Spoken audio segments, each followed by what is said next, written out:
Thank you Ravi గారు, thank you so much. And ఇప్పుడు మా డైరెక్టర్ ఈ సినిమాతో డెబ్యూటెంట్గా పురుషహ అని ఒక మంచి ఎంటర్టైన్మెంట్ సబ్జెక్ట్తో మనల్ని పలకరించడానికి రాబోతున్నటువంటి వీరు గారిని మాట్లాడవలసిందిగా రిక్వెస్ట్ చేస్తూ ఉన్నాం.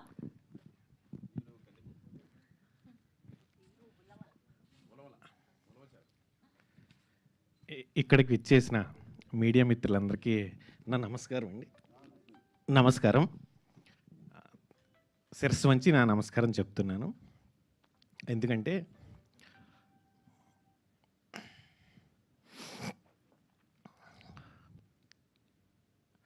చాలా ప్రిపేర్ అయ్యానండి, కానీ టెన్షన్లో చెప్పలేకపోతున్నాను. సింపుల్గా ఒక 2 మాటలు చెప్తాను. చిన్నతనంలో మా నాన్నగారు కాకినాడలో ఒక ప్రెస్లో పనిచేసేవారట. అందుకే మీడియా బ్రదర్స్ అందరికీ, సిస్టర్స్ అందరికీ నా థ్యాంక్స్, వందనాలు చెప్పాను శిరస్సు వంచి. ఆయన చిన్నప్పుడు, నా చిన్నతనంలో ఆయన ప్రెస్లో లెటర్స్ రివర్స్లో పెట్టేవారటండి. సాయంత్రం పత్రిక అని ఒకటి వచ్చేదట, లెటర్స్ని రివర్స్లో పెట్టేవారట. అది మా మదర్ నాకు చెప్పారు. ఆయన చనిపోయారు. నాకు చిన్నప్పటి నుంచి అదే అలవాటైంది. నేను ఈ సినిమాలో కూడా అదే ప్రయత్నం చేశానండి. కథని రివర్స్లో చెప్దాం అని చెప్పి ఈ సినిమా చాలామంది ఫిమేల్ ఓరియంటెడ్, లేదంటే థ్రిల్లరు, హారరు, ఇలా చాలా జానర్స్ ఉన్నాయి మనకి.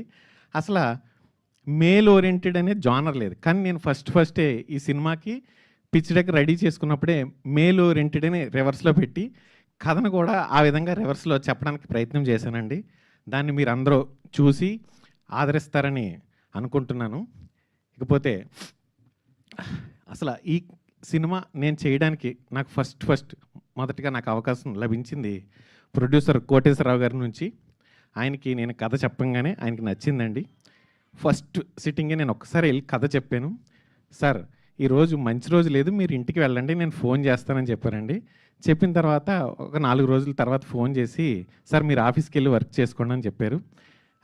ఆయనకి నేను ఎప్పటికీ రుణపడి ఉంటానండి జీవితాంతం. అలాగే ప్రొడ్యూసర్ గారిని కలవడానికి నాకు అవకాశం లభించింది మా కెమెరామెన్ డిఓపి సతీష్ ముత్యాల గారి ద్వారా. ఆయనకి ఈ సభాముఖంగా అందరికీ ఆయనకి థ్యాంక్స్ చెప్తున్నానండి. అలాగే ఇక్కడ వీళ్ళంతా మాట్లాడారు, కొంచెం టెన్షన్గా ఉంది, ఏమనుకోద్దు. కథ అనుకున్న తర్వాత ప్రొడ్యూసర్ గారు ఓకే అన్నారు. తర్వాత యాక్టర్స్ వరకు వచ్చేసరికి ఒక్కొక్కరుగా నాకు ఫస్ట్ కళ్యాణ్ వచ్చాడు. కళ్యాణ్ ఒక క్యారెక్టర్లో ఉన్నాడు. కానీ ఈరోజు థియేటర్కి వచ్చేవాళ్ళే లేరు. దీన్ని ఎలా అయినా సరే ప్రతి చిన్న విషయాల్లో కూడా చాలా జాగ్రత్తలు తీసుకోవాలని, ఏ ఒక్క క్యారెక్టర్ కూడా కరెక్ట్గా నేను అనుకున్నట్టుగా ఎవరైతే సూట్ అవుతారో వాళ్ళతోటే వెళ్దామని అలా పట్టుకుని ఒక్కొక్కరిని ఒప్పించుకుంటూ కథ చెప్పి, సప్తగిరన్నకి కథ చెప్పంగానే తమ్ముడు పర్ఫెక్ట్ మీటర్లో ఉంది, నువ్వు చెయ్యి, కాకపోతే నువ్వు చెప్తున్నది ఏదైతే క్యారెక్టరైజేషన్ ఉందో దాన్ని నువ్వు ఏం చెప్తే దాంట్లోనే వెళ్దాం, ఎందుకంటే నువ్వు చెప్తున్నది నేను చేసేది కొంచెం డిఫరెంట్ ఉంది, కానీ దీంట్లోనే వెళ్దాం అని చెప్పి నాకు సపోర్ట్ చేసినందుకు సప్తగిరన్నకి థ్యాంక్స్ చెప్తున్నానండి. అలాగే కసిరెడ్డి రాజ్ కుమార్ గారు, ఆయన ఈ సినిమాలో ఆయన క్యారెక్టర్ వరకు వచ్చేసరికి చాలా టిపికల్గా ఉంటుందండి. ఎందుకంటే ఆయన ప్రతిదీ కూడా జంప్ చేసి మాట్లాడతారు. మీరు టీజర్ చూసారు కదా, ఏ లెటర్ని పూర్తిగా ఒక 2-3 పదాలు ఉంటే 2-3 పదాలను కూడా కంటిన్యూగా చెప్పరు, జంప్ చేసి మాట్లాడతారు. మీరు అతను మాట్లాడే డైలాగ్స్ని అయితే మాత్రం మీ అందరికీ నచ్చి ఫుల్గా మీరు ఎంటర్టైన్ అవుతారని నేను అనుకుంటున్నాను. థ్యాంక్ యూ రాజు గారు. కళ్యాణ్, నువ్వు ఫస్ట్ టైం ఈ సినిమాలో కళ్యాణ్ చేసినప్పుడు మీరు చూసినప్పుడు అసలు ఇది స్టార్టింగ్ మొదటి ఫిల్మ్ అని మాత్రం ఎక్కడా రాకుండా చాలా జాగ్రత్తలు తీసుకుని చేసుకుంటూ వెళ్ళాను. కానీ ఒక డైరెక్టర్ ఇలా అనుకుంటే అది అయిపోదండి. దానికి యాక్టర్స్ సపోర్ట్ చేసినప్పుడు మాత్రమే అది ఫుల్ఫిల్ అవుతుంది. అంటే డ్రీమ్ పడుకుని కలగంటాం. బేసిక్గా నేను ఫైన్ ఆర్ట్స్ చేశానండి, బిఎఫ్ఏ చేశాను. మళ్ళీ రావా అనే సినిమా చేశాను. మళ్ళీ రావా తర్వాత జెర్సీ అనే సినిమా గౌతమ్ తిన్నూరి గారితో 2 సినిమాలకు పనిచేశాను. ఆ సినిమాలు చేసినప్పుడు ఆ సినిమాలకి నేను స్టోరీ బోర్డ్ కూడా వేయడం జరిగింది. ఆ తర్వాత మసూద్ అనే ఫిల్మ్కి కో డైరెక్టర్గా పనిచేశానండి. ఈ 3 ఫిలిమ్స్కి నేను ఏదైతే స్టోరీ బోర్డ్ వేసి అనుకున్నానో దాన్ని నేను అనుకున్న దాన్ని యాజ్ ఇట్ ఈస్గా తీయడానికి యాక్టర్స్ సపోర్ట్ ఉంటేనే అది కుదురుతుంది. కళ్యాణ్ అయితే మాత్రం ఖచ్చితంగా నేను అనుకున్న దానికంటే బాగా చేశాడని నేను సభాముఖంగా చెప్తున్నానండి. Thank you Kalyan. ఇకపోతే మీరు అంటున్నారు కదా పురుష అని టైటిల్ పెట్టి ఫీమేల్ ఈ ముగ్గురు అమ్మాయిలు చూడండి 3 రోజెస్ లాగా ముగ్గురు కూడా సేమ్ ఆ విధంగానే తయారై వచ్చారు. ఒక్కొక్కరిని కథకి ఒప్పించి వాళ్ళు లేదండి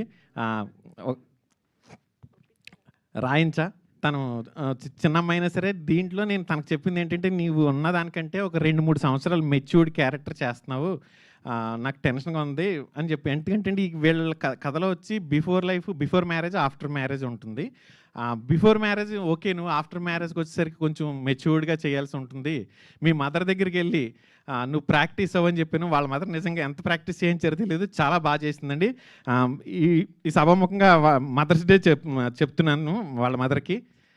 అండ్ తర్వాత వచ్చేసరికి హాసిని వచ్చిన తర్వాత నువ్వు ఎలా ఉంటావో నీ రియల్ లైఫ్లో ఎలా ఉంటావో అలాగే ఉండు హాసిని అని చెప్పానండి.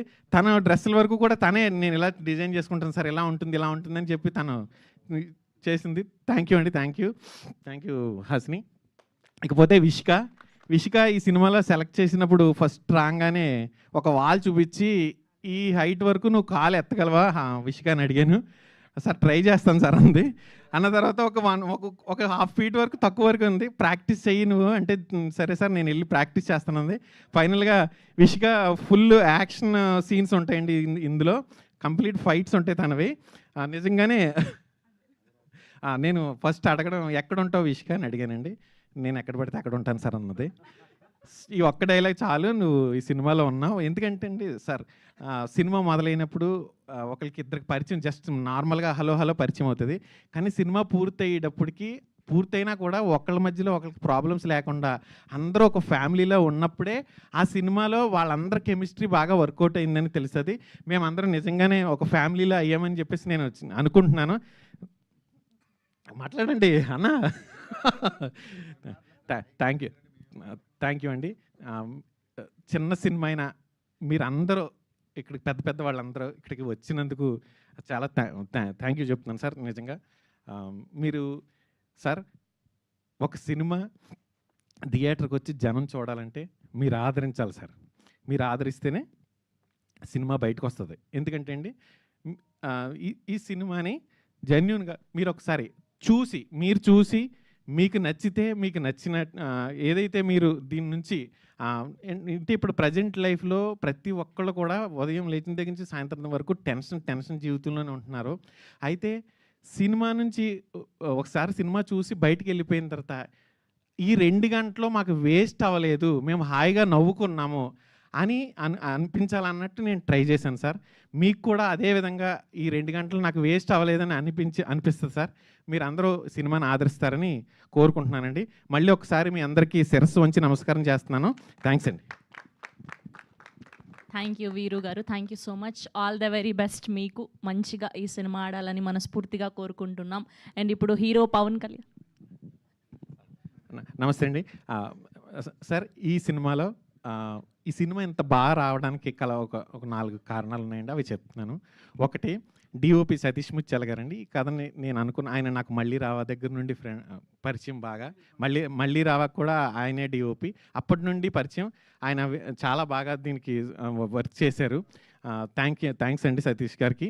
And music director Shravan Bharadwaj గారండి, ఆయన కూడా నాకు మళ్ళీ రావా దగ్గర నుండే పరిచయం. ఆయన బాగా సపోర్ట్ చేసి ఇందులో మ్యూజిక్ సైడ్ చాలా అద్భుతంగా రావడానికి ట్యూన్స్ ఇచ్చారండి. థ్యాంక్ యూ శ్రవణ్ గారు.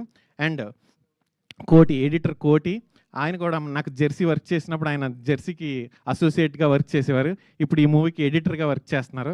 ఆయనకు కూడా చాలా థ్యాంక్స్ అండి. అలాగే ఇంకా రిమైనింగ్ టెక్నికల్ టీం అందరికీ కూడా, అండ్ మా డైరెక్షన్ డిపార్ట్మెంట్ మా మురళి గారికి, డైరెక్టర్ మురళి గారికి అందరికీ కూడా థ్యాంక్ యూ చెప్తున్నానండి. థ్యాంక్ యూ వీరు గారు, thank you so much. Yes, so పురుషహాలో